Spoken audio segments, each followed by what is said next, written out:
नीता को तारीफ शब्द पता ही नहीं था। घर के सारे काम वह एकदम सही सही करती थी। खाना बहुत स्वादिष्ट बनाती थी, लेकिन फिर भी आज का खाना अच्छा था। बहू ऐसा उसकी सास कभी नहीं बोलती थी और पति भी कभी उसकी तारीफ नहीं करता था। उसका बनाया हुआ खाना चुपचाप खाकर उठकर दोनों पति और सास चले जाते थे।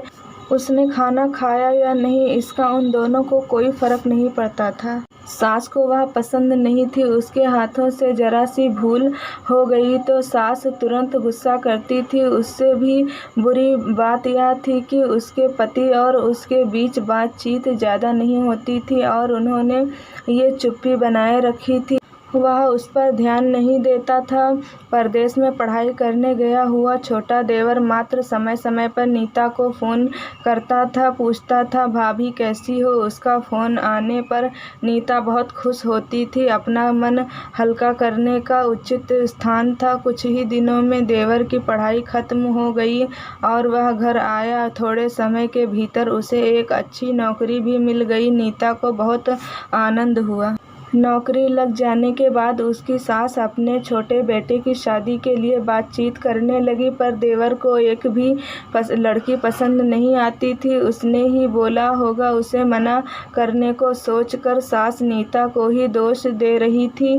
नीता को चिंतित देखकर देवर ने अपनी माँ से कहा, मैं एक लड़की से बहुत प्यार करता हूँ, मैं उसी से शादी करूँगा। उसने जिद की, देवर जी यह बात पहले बतानी चाहिए थी ना। नीता ने ये बात अपने पति के कान पर डाली। इस बात पर उसने थोड़ी किटपिट की, लेकिन लड़की देखकर वह भी तैयार हो गया। सवाल बचा सास का अपने छोटे बेटे का मन कैसे दुखाएगी। वह बाद में उनकी भी हाँ हो गई। नीता को बहुत खुशी हुई। उसे लगा एक अच्छी सहेली आ जाएगी अब साथ देने के लिए, दिल के राज बताने के लिए। पर कैसी होगी छोटी देवरानी, रस बस जाएगी हमारे साथ और इस घर में वह एक अलग दुनिया बसाने पर जोर देगी। देवर जी को इस विचार से थोड़ा टेंशन में आ गई नीता। कुछ दिनों बाद नीता की छोटी देवरानी चौखट लांघकर घर में आई। देवरानी ने घर में आते ही सारे घर की जिम्मेदारियां अपने हाथों में ले ली। अब सास ने अपनी छोटी बहू की ज़्यादा ही तारीफ करना शुरू कर दिया। उसे माँ जैसा प्यार करने लगी। यह देखकर नीता की आंखों में आंसू आ जाते। वो सोचती, मैं भी तो यही काम करती थी, फिर मेरे साथ ही क्यों ऐसा बर्ताव। अब थोड़े दिनों बाद छोटी देवरानी पूरे घर पर राज करेगी और फिर मेरी जगह वहाँ पर कोने में होगी। अपने ही विचारों में खो गई नीता के भाव समझने पर छोटी देवरानी नीता के हाथ अपने हाथों में लेकर बोली, दीदी मुझे सब पता है, मुझे अपनी छोटी बहन समझिए, देखना बहुत जल्दी सब ठीक हो जाएगा। छोटी देवरानी ने पूरे घर की जिम्मेदारियां तो ले ली, लेकिन कामों में कुछ ना कुछ बार बार भूल करती थी। फिर देवरानी नीता के पास जाती और मदद मांगती थी। ऐसा रोज ही होने लगा। यह देखकर सास गुस्सा हो गई। मेरे रहते हुए वह छोटी बहू बड़ी बहू को क्यों पूछती रहती है। फिर सास भी रसोई घर में आकर चार काम शुरू करने लगी। धीरे धीरे वह छोटी बहू के साथ साथ अनजाने में बड़ी बहू से भी प्यार से बर्ताव करने लगी, प्यार से बोलने लगी, नए पदार्थ दोनों को सिखाने लगी, भूल समझकर समझाने लगी। अब सास और दोनों बहुओं में अच्छी दोस्ती होने लगी। इस वजह से बड़ी बहू का स्वभाव भी अच्छा होने लगा। उसके स्वभाव में खुलापन आ गया। सास भी दोनों के साथ कभी शॉपिंग तो कभी फिल्म देखने जाने लगी। वो अपनी दोनों बहुओं को समान प्यार करने लगी थी। इस वजह से घर का माहौल हंसता खेलता हो गया। इसके अलावा अपने भाई और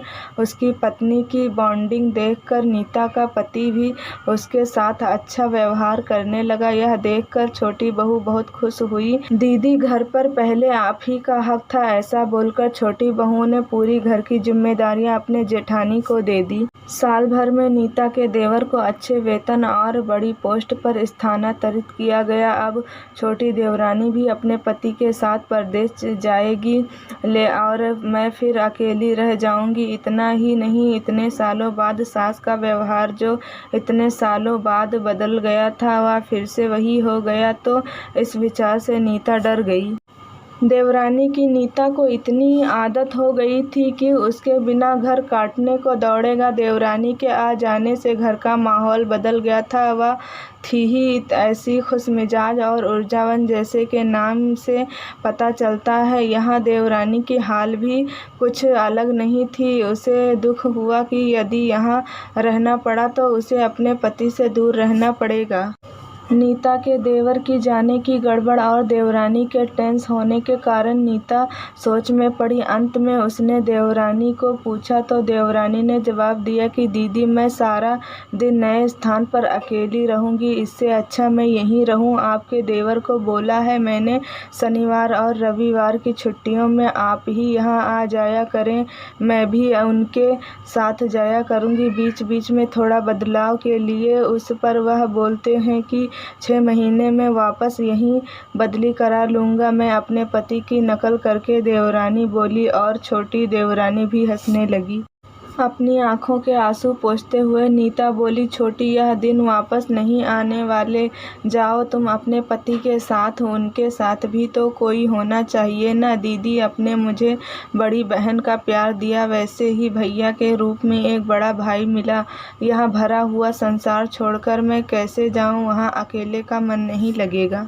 6 महीने का तो सवाल है, यह आते रहेंगे यहाँ। यह सुनकर नीता ने अपनी देवरानी को खुश होकर गले लगाया। तभी देवरानी नीता को बोली, अपने पति के साथ एक अलग जीवन बनाने में समय नहीं लगता, अपनों में रहकर पति की प्रतीक्षा में ही आनंद है। कहानी आपको कैसी लगी कमेंट करके ज़रूर बताइएगा। मिलते हैं अगली किसी नई कहानी के साथ, तब तक के लिए अल्लाह हाफिज़।